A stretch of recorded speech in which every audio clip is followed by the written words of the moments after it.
Welkom in Marta's atelier. Zoals je kunt zien, ik heb hier een eerste kleurlaag aangebracht. Ik heb de bloemen als het ware gesculpteerd met verf, maar de kleur is niet fel genoeg. Wat ik nu zal doen is werken met een glacis om tot een betere kleur te komen. Dus om de echtheid van de kleur veel beter te gaan benaderen.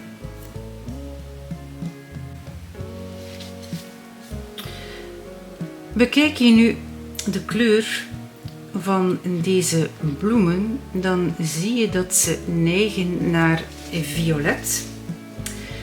En ik heb een paar kandidaten klaargelegd. Dat is namelijk Alizarine, Permanent Rose, Indian Red, Dioxazine Paars en Ultramarijn Blauw. Aangezien ik wil werken met een glacis, dan gebruik ik best transparante kleuren.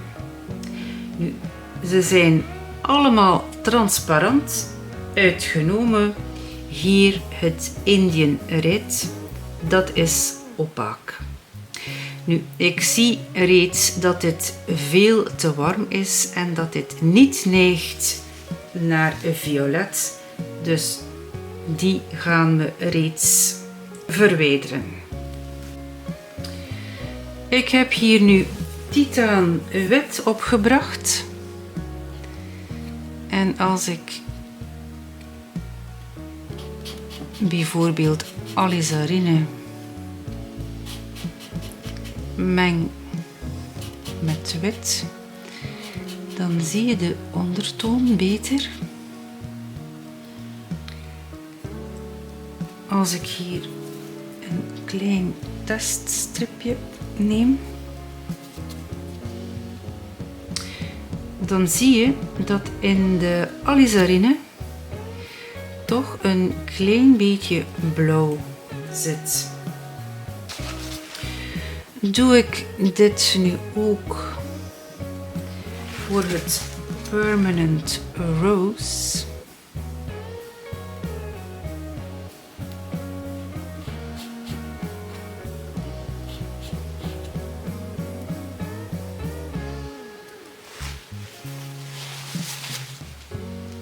Ik neem opnieuw mijn teststrip.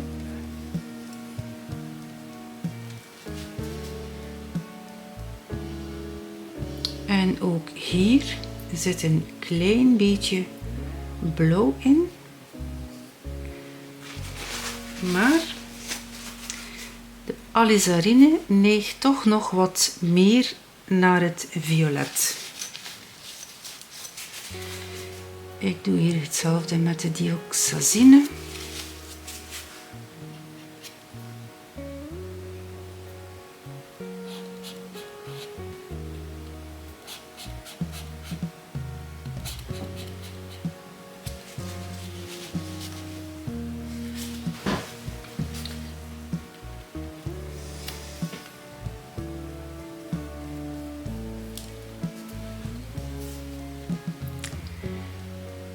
Dan zie je dat de kleur van de bloem inderdaad naar violet neigt, maar is niet zo violet als de dioxazine. Ik doe nu hetzelfde met ultramarijn.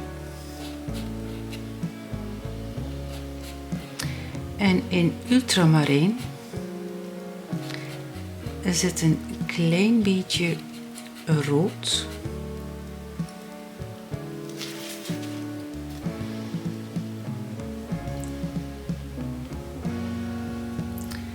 Dus elke kleur heeft een bepaalde ondertoon wat je beter ziet wanneer je dit mengt met wit.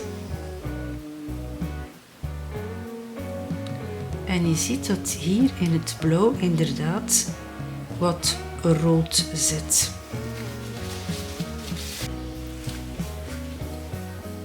Nu kan ik beginnen zoeken naar de juiste kleur hier, naar het juiste violet. Dus ik zal een van de twee roden gaan mengen, ofwel met het dioxazine paars of met het ultramarijn.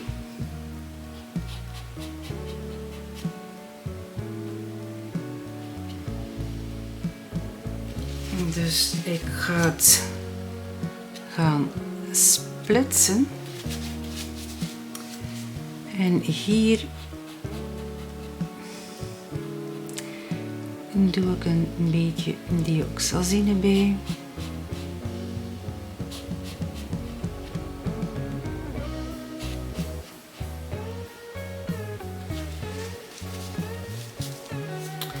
En hier doe ik wat ultramarijn bij.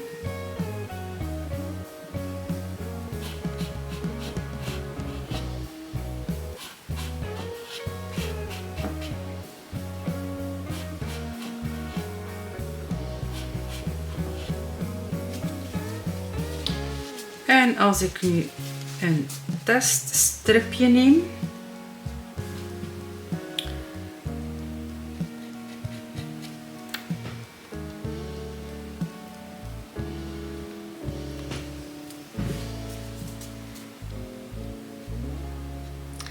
dus dit is al zeer goed.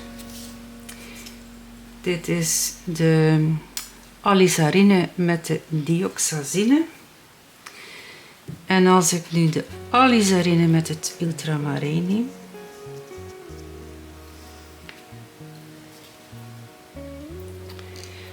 het zou ook kunnen, maar dit violet neigt naar rood.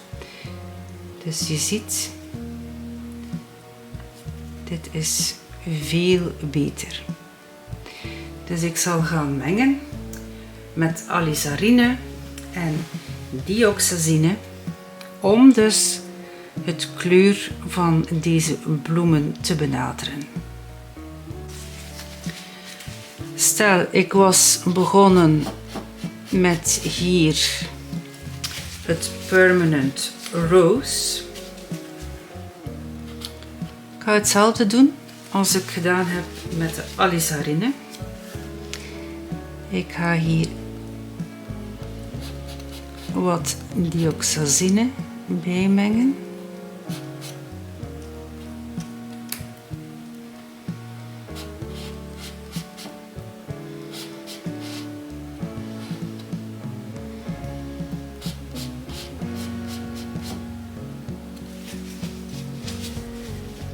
En hier meng ik wat ultramarijn bij.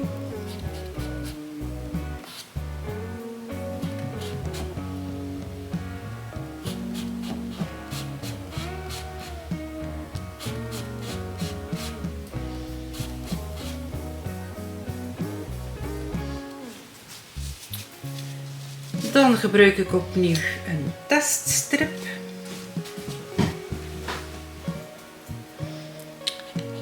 Dit is hier mijn menging met de dioxazine.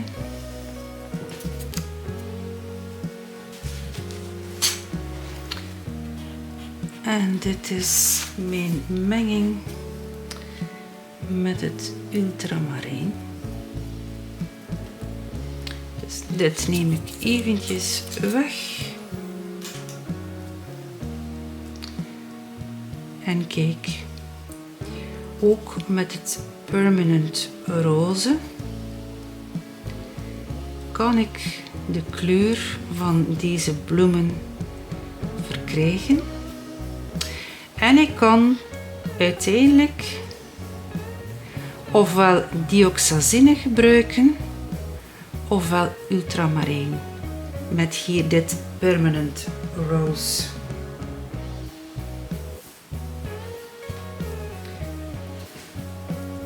Dus dit is mijn eerste menging met alizarine. Dit is mijn tweede menging met het Permanent Rose. En als ik dan moet kiezen tussen de twee, dan zal ik Permanent Rose gebruiken. Oké, nu kan ik beginnen.